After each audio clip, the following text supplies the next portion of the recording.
an emergency? What are you reporting? Hello.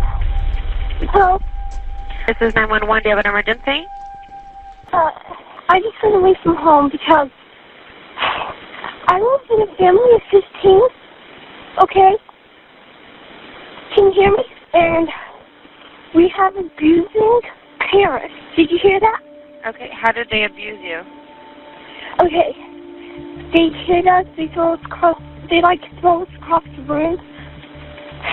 They pull our hair, they yank out our hair. I have my two little sisters right now are chained up. Okay, how old are you? I'm 17. What's your name? Louise Turpin.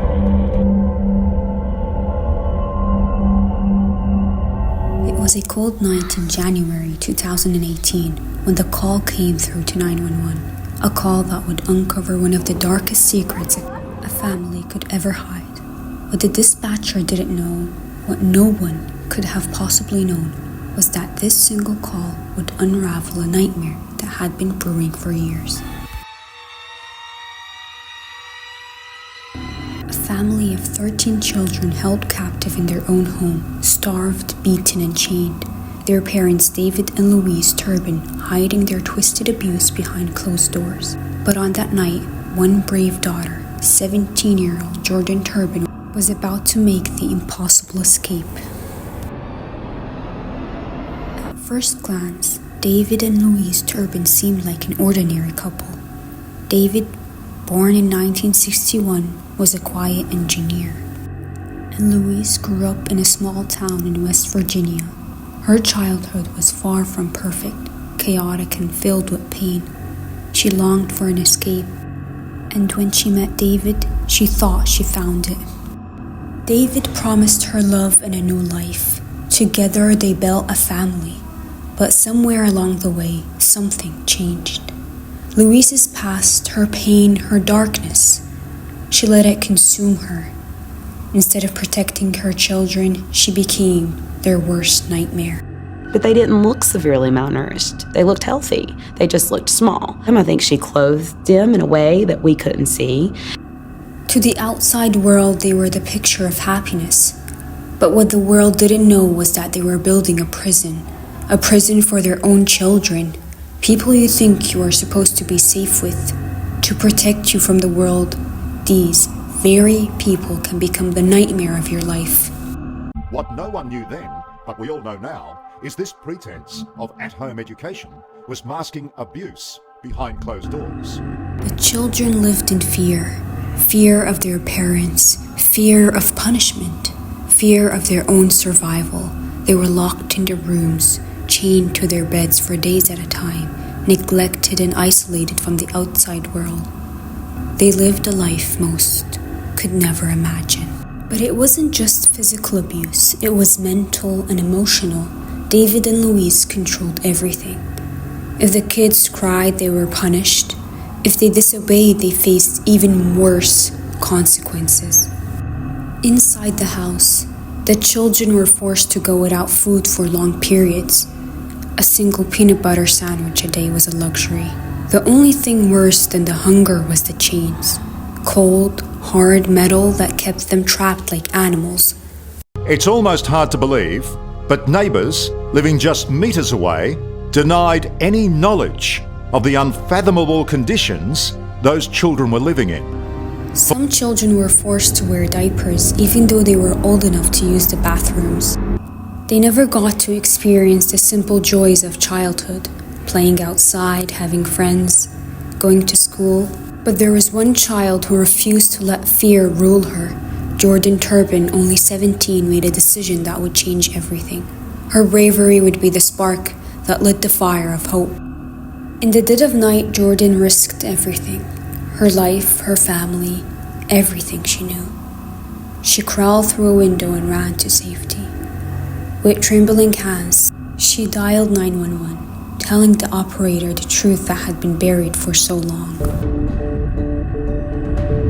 You're watching footage from a body camera. A deputy walking up to an anxious girl with a disjointed story. Hi, what's going on? Okay. I just ran away from home. Okay. And I live in a family of 15. Okay. My 2 little sisters right now are chained up. They're chained up? Yes, Where are they chained up at? on their bed. Now, Mother didn't chain them up just to be mean. Okay. They're chained up because they stole Mother's food. But I'm sorry if I talk too much. Okay.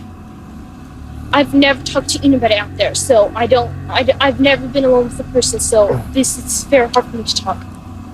Okay. How do your parents know you left your house? No, they don't. Do you take any medication? What's medication? Medication? Yeah, what's medication? Do you take pills? Oh, I don't think I've ever taken a pill before. Okay. Right, I haven't. But The girl with the strange vocabulary nervously puts on a little hat, a reminder of one of her sisters who's depending on her. our parents are abusing. They abuse us. But the reason I called and the reason I managed to get out here, this is one of the most scariest things I've ever done. I'm terrified. But I called because my 2 little sisters, they're chained up right now. The 17-year-old was trembling, not just from the cold, but from fear. A police officer later asked her, "What will your parents do to you when they find out you called us?" They're gonna want to literally kill me. What's the worst thing they've done to you? They have choked me against the bed, and Did you call the police? I didn't have time to get home yet. This is the first chance I got home. Romantic phone call Can someone help me? leads to help at last. It has been an hour and a half since Jordan Turpin climbed out the window. Sam doing a welfare check? Yeah. Since a child may be in danger, the deputies do not need a warrant to enter the house. They knock for 2 minutes and 10 seconds. You're obviously not hoping. Then, suddenly, the door cracks open. When the police arrived at the Turpin house, the scene was chilling. David and Louise Turpin stood in the doorway, calm, almost unnervingly composed. Louise even tried to smile, insisting everything was fine, as if nothing was wrong. But the officers weren't convinced. Inside, the smell was unbearable, a mix of filth and decay.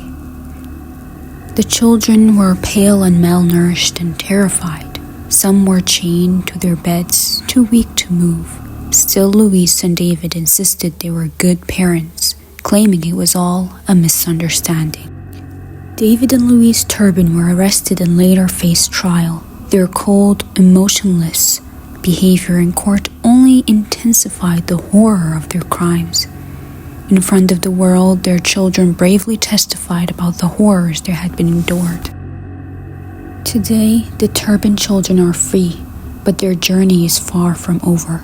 Some have found new families, new friends, and new hope, but the scars they carry are deep, physical, emotional, and psychological. Some children are still rebuilding their lives, struggling with the trauma of what they went through. But despite everything, they are learning to live, to dream, to be free. This story is a reminder of the darkness that can lurk behind closed doors, but also of the incredible strength and resilience of the human spirit. The courage of one child, Jordan, saved the lives of her siblings and brought a monster's cruelty into the light.